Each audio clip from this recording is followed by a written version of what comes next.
Hello, everyone, and welcome back to another episode of the Isn't She Powerful podcast. I'm your host, Laura B., and I am so excited to have you here with me today because this is the second episode in our December series on healing your relationship with food. I am so excited for this series because I genuinely believe that my goal in life, my reason for being put on this earth is to help people have a healthier relationship with food, to literally teach you how to enjoy food while also living a healthy lifestyle. I think that so many of us think that if we want to live a healthy lifestyle, food has to taste gross and it has to be boring and it has to be things that people don't actually want to eat. And my goal is to help you understand that you can still eat the foods that you love while also losing weight or maintaining your weight or just in general feeling good and feeling great in your body. That is what I want to give you. I had to go through my own huge journey of healing my relationship with food, and through that I was like, more people need to understand that this is a problem. More people need to understand that this is something they need to be working on. And I believe that I'm the person who's meant to be doing that. So that's why we are here. And that's why I've created this series. And it's a big reason why my coaching exists in general, is to help people do that. In the first episode of this series, which was released 1 week ago, in that episode, we talked about 5 red flags that you need to do some healing of your relationship with food. You might need to give your relationship with food just a little love. And if you haven't already listened to that episode, that's okay. You don't have to listen to that episode before listening to this one. You're still going to get everything out of this episode without knowing what I talked about last week. But I do recommend going back and listening to that episode because you might listen to that and realize, actually, my relationship with food is really great. Or you might listen to that and be like, okay, now I understand that these are the things that I need to work on. Like, these are the signs and symptoms. And so those are the things that I'm going to start to put my focus and attention towards. Now, in this episode, we are going to be talking about the restriction rebellion cycle. So I want to talk to you about that swing that you all are going through. I know that everybody listening to this is going through this swing back and forth between being really great and being all in on your health and wellness to being completely off track and not doing a single thing in relation to your health and wellness,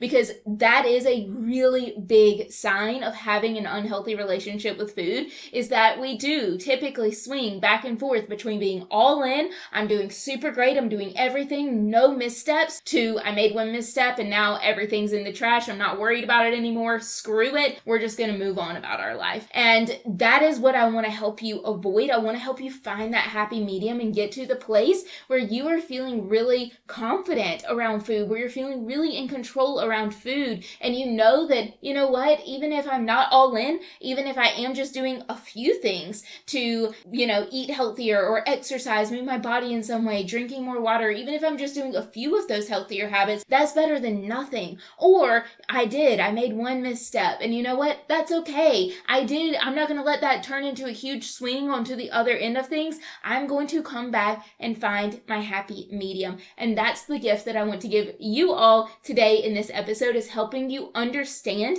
why we get so stuck in this cycle of swinging back and forth between good and bad so much, and how to get out of that cycle. That's what we're going to be talking about in this episode. So girls, let's go on and get into it.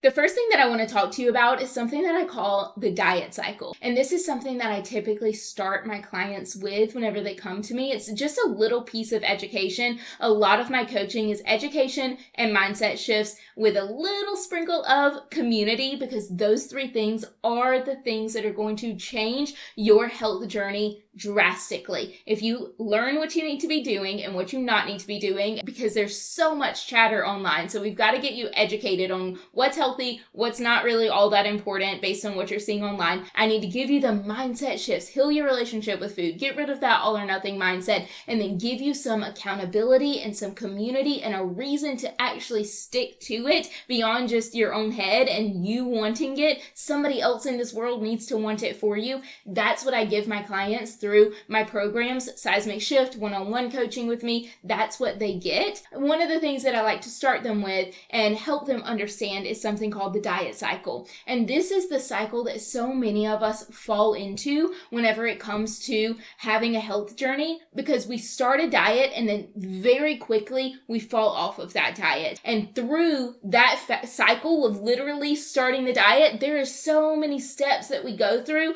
before we get rid of that diet and we completely give up on it. There's so many steps that we go through that are impacting you the next time that you try to start a diet. They're just impacting your overall self-belief and what you believe you are capable of doing. And so I like to start you guys with understanding what this cycle is and why it's so prevalent in your life. That way, you can catch yourself whenever you're starting to recognize, this is one of those phases of the diet cycle that Laura was telling me about. You can catch yourself and you can shift that mindset. So the first step in the diet cycle is starting a new diet. You come across something on social media, you hear something from a friend, you are in the checkout at the grocery store and you see that Kate Hudson is doing this diet, and so you want to do the same diet as Kate Hudson. Whatever it is, you find a new diet and you start that new diet. That's step 1 of the diet cycle. Step 2 of the diet cycle is that you start to follow all of these rules that go along with the diet. Let's say that it's keto. You're increasing your fat and buying all of these fat bombs everywhere.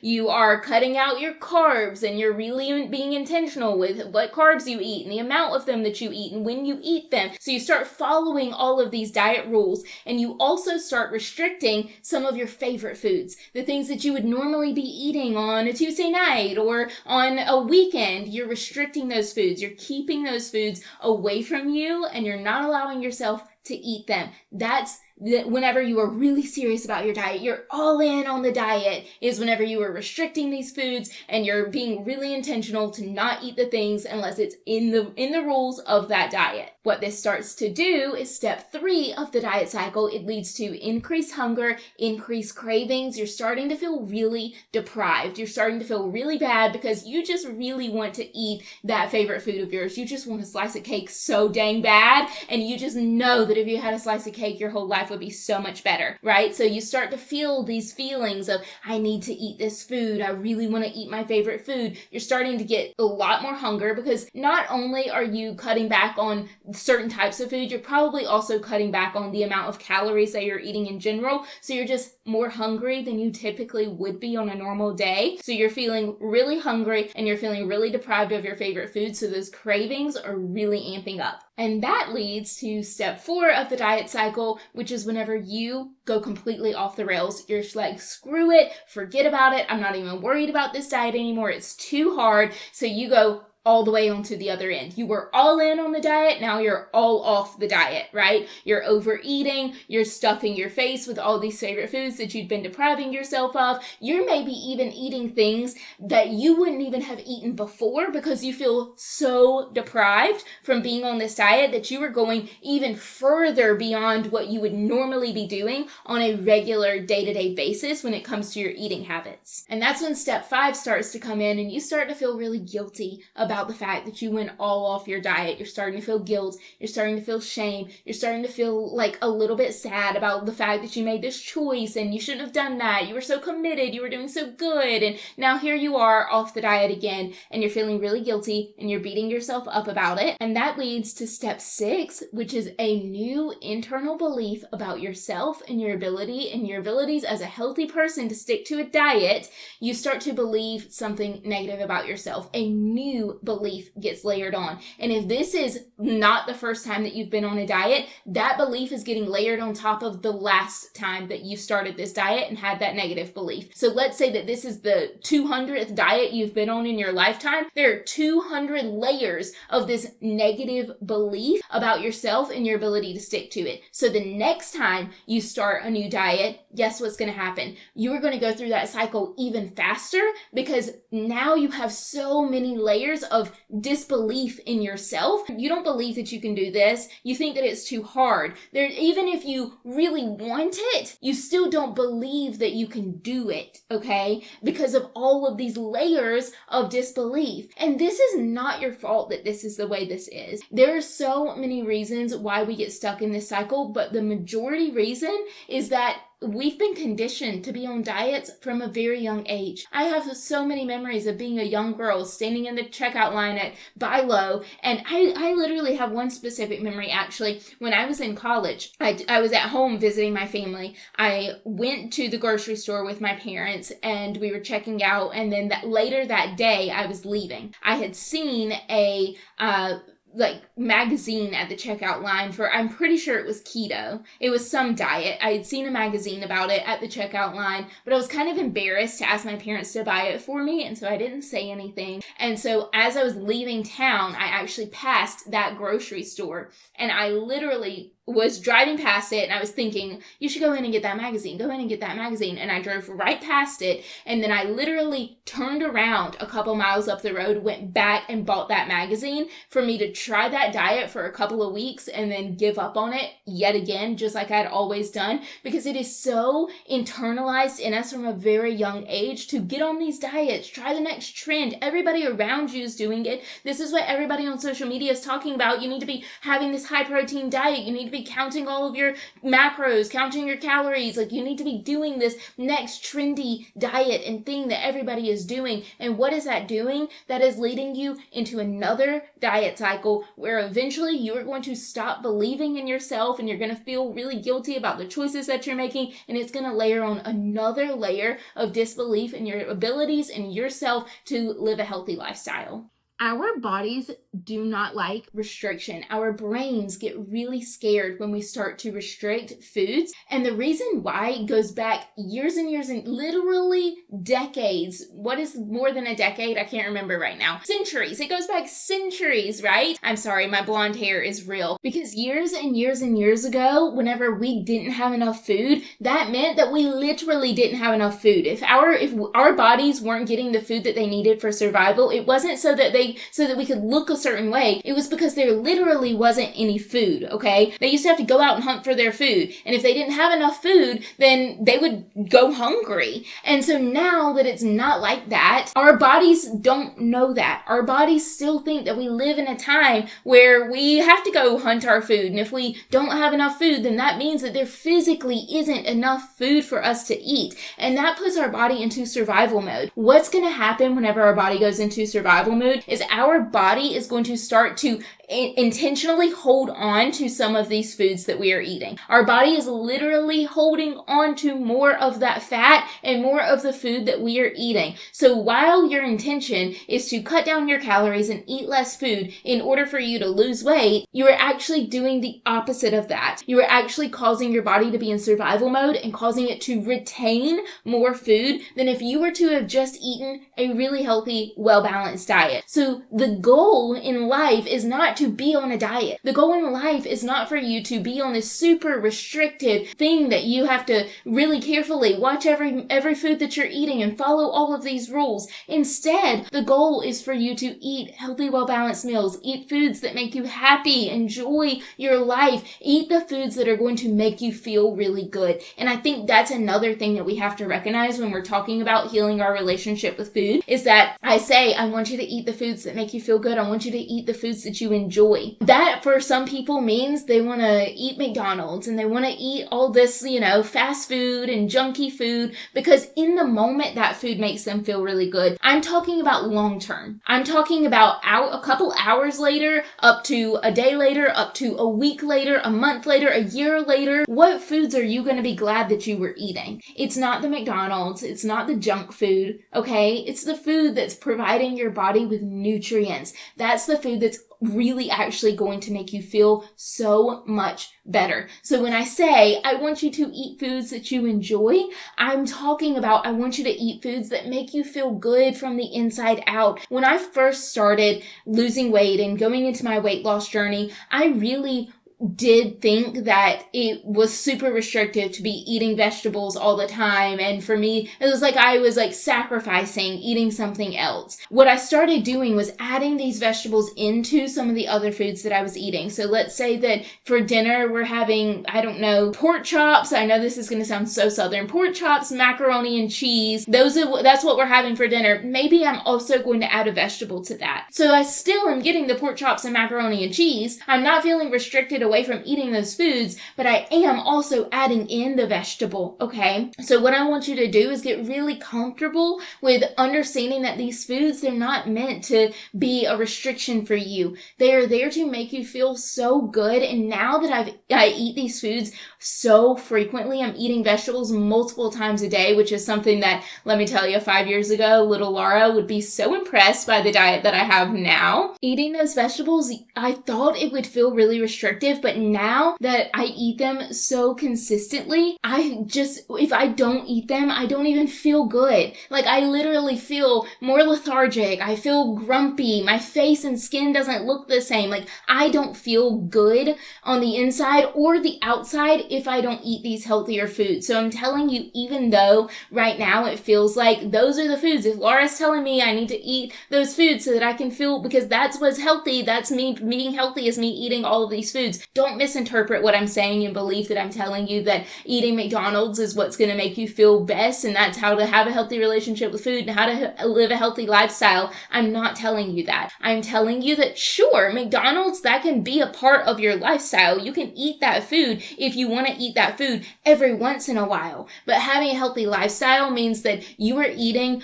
all foods without any guilt, without any shame. You know how to have these foods in moderation, and you know that eating vegetables and fruits and lean proteins and your healthy fats and drinking your water and getting your exercise, that's not out of restriction. That is there to make you feel like the best version of yourself. So if you're living in this really intense state of restriction, there's some things that you might be saying that I want to bring to your attention so that you can just be more aware of the fact that you're saying these things, because our language is so important when it comes to our abilities to live a healthy lifestyle. If we have a negative language or we're constantly speaking negative into existence, that's the lifestyle we're going to be living. But if we are speaking more positively and we are being really intentional with the words that we're saying, we can easily live a much healthier lifestyle. So I want to bring some sayings and some phrases to your attention that you might be saying that are signs that you have an unhealthy relationship with food, so that you can catch yourself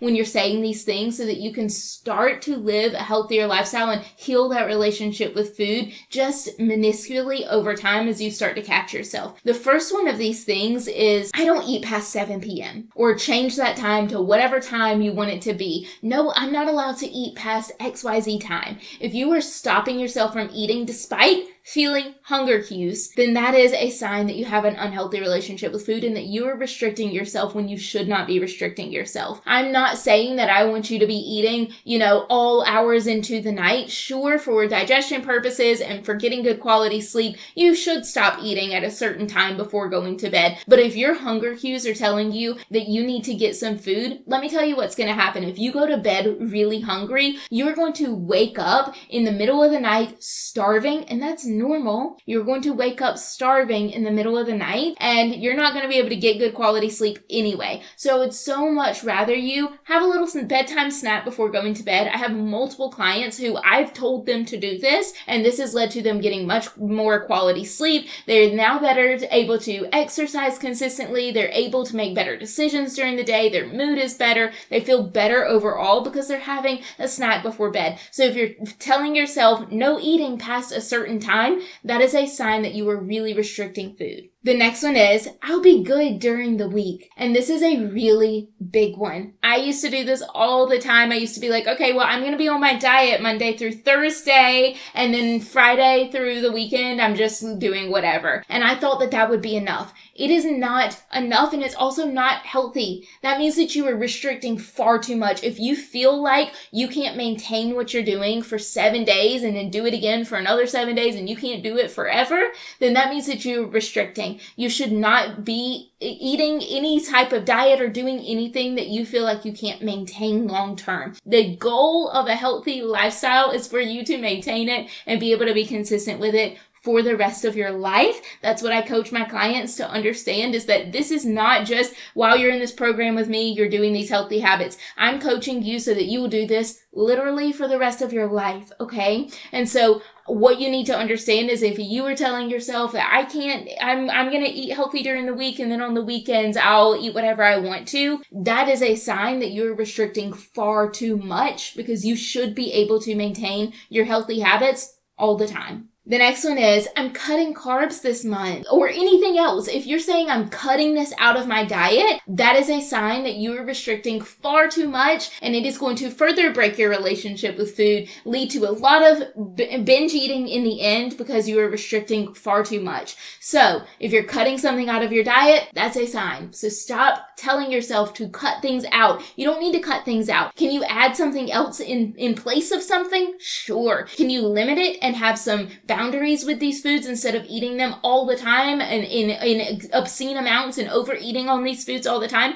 Absolutely, yes. There's a difference between having a boundary with food and being restrictive with food. And I talk a lot about that in my program with my clients. I'm not going to get into it in this episode because it's really not the point. The point is, if you're telling yourself to cut anything out of your diet, that has got to go. You got to cut that language, girlfriend. Another one, I can only have dessert if I worked out. Or, and I hear this all the time at my gym, people in my classes will always say, yeah, I'm working out hard so that I can do XYZ later, so that I can go out to eat tonight, or I can enjoy a dessert tonight, I can get drinks with my friends tonight. You don't have to work out in anything extra to earn any food. And if you feel like you do, you are probably restricting too much and you have an unhealthy relationship, maybe not only with food, but also with exercise, which I will say, if you have an unhealthy relationship with food, it's really common that you have an unhealthy relationship with other aspects of your health life, or just in general in life, you have some unhealthy relationships with other areas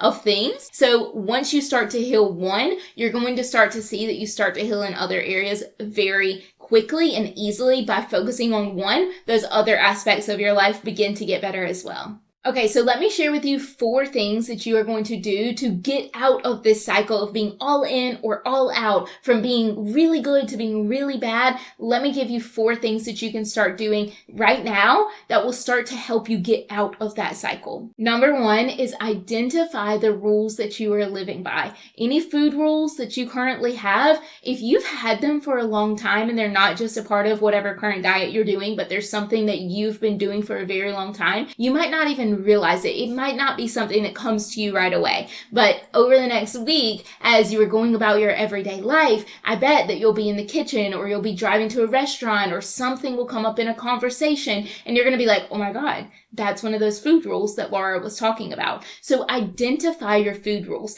The only way that we can get rid of those food rules is to know what they are. You can't get rid of something if you don't even realize that you have it. So you have to be really aware of what food rules am I living by. So that's the first thing. Pay attention to that over the next week or so. Really be intentional with being like, okay, what food rules am I living by that are maybe indicative of an unhealthy relationship with food? The second thing to begin doing is neutralizing your language when it comes to food. So stop saying words like, this is a good food for me, or this is a bad food for me. I talked about it in the last episode for this series, but when we use words like that, we start to attach our own moral value to those things. So if I say, I was really good today, we're typically talking about we ate salads, or we ate, something healthy. And then if we're talking about, I was really bad today, I ate junk food, I ate, cookies or whatever that was off of your diet. Something, if you're on keto, you ate carbs, you know what I mean? So be careful with using that language. Also using words like junk food. That's another one that I really try to get my clients to stop doing, is referring to their food in any other way other than neutral. It doesn't have to be good. It doesn't have to be bad. Food is food. Okay. Even if it comes from McDonald's, is it going to give you something different nutritionally? Absolutely. There's not all foods are created equal by any sense of it, but the foods are not good or bad. I always say this, that food is bad whenever it's expired. And unless it was something that had mold on it, or it made you like want to throw up, or you did throw up from eating it, then that it wasn't a bad food, okay? So stop using language like that. That's the second thing to do. The third thing to start working on is to intentionally start exposing yourself to some of these foods that feel scary for you to eat. So some of these foods that are typically right now your foods that feel like they're bad foods, they're junk foods. You're not allowed to have those foods, especially past a certain hour. You have a lot more food rules around these foods. Then those are the ones to start intentionally getting a little bit more comfortable with having them around. Maybe you don't even eat them at first. You just have them around your house. And then slowly over time, you begin to maybe add them to some of your foods. You get more comfortable with these foods so that they're not so off limits and they're not so bad for you. You don't have these negative connotations that you once had. Tomorrow, from the release of this episode, so if you're not listening to this episode on the day that it actually goes live, this next episode will already be out for you. But the On My Sleeve episode for the month of December is called The Unhinged Things That I Did to Heal My Relationship with Food. And in that episode, I'm going into this topic a little bit more in detail. So make sure you listen to that, because I'm going to explain to you what I mean by this exposure to these foods and how to do that, what that can look like, and why that's important. And the fourth thing that I want you to start doing so that you can get rid of so much restriction in your life and begin healing your relationship with food little by little is to replace the goals that you're setting for your health and wellness from being these super strict goals to being what I call Goldilocks goals. They're not too hard. They're not too easy. They're just right for you. So I want you to start working on doing that. I work extensively with my clients on helping them do this for themselves so that they know exactly what a Goldilocks goal looks like, how to know if it's too easy, how to know if it's too hard. I like to push my clients to really figure out that perfect medium for them. That's something that takes a lot of work. It takes progress. It takes somebody else to be like, I don't know, I think you could do more than that. I think you could be pushing yourself more. Or somebody to be like, girl, I think that might be a little too hard for you. Sometimes it takes an outsider's perspective, so that's a great reason to hire a coach. But that's something that I want you to start working on so that you can get rid of some of this restriction in your life, is to remove these really strict goals and rules that you have for yourself and begin to replace them with more of these medium goals. They're not too hard. They're not just something that's like really discouraging for you, but they're also not something that you could do in your sleep. It's so easy that it's boring. I want you to find your just right goals. Next week on the podcast, we are having episode 3 of this series, and we're going to be talking about why food often feels so chaotic, why we have all these food rules, where all of this is coming from. We're going to be talking about the chaos that is surrounding you when it comes to food in your life, and we're going to be talking about why our brains are wired to feel that way and how we can start to find more peace with food. So we're going to be making some more progress in the Heal Your Relationship with Food series next week. Also, don't forget that there is the bonus episode of the podcast coming out tomorrow. It's the On My Sleeve episode. And in that episode, again, I'm going to be talking about some of the things that I personally did to heal my relationship with food that maybe feel like, oh my gosh, I can't believe she did that. What was she thinking? But they work, and they work not only for me, they've worked for many, many of the women that I have worked with. So I cannot wait for you to listen to all of these episodes. If you've loved this episode, if you're enjoying this series, I encourage you to please let me know. It feels so good to know that you guys are here, that you're listening, that you're learning from me. You can let me know by sharing with me on social media in the DMs. You could tag me in anything that you post about the podcast. It always feels so good to see you guys posting and listening to the podcast. You can write a rating or review of the show, or if you have not already subscribed to the show, please make sure that you do that. Just simply following the show is very helpful to me. Thank you so much for being here. I look forward to another episode of this series to come very soon. And until then, get to work on healing that relationship with food, my friends. Thank you so much. I can't wait to see you again next week. And always remember, the more you know, the more you grow.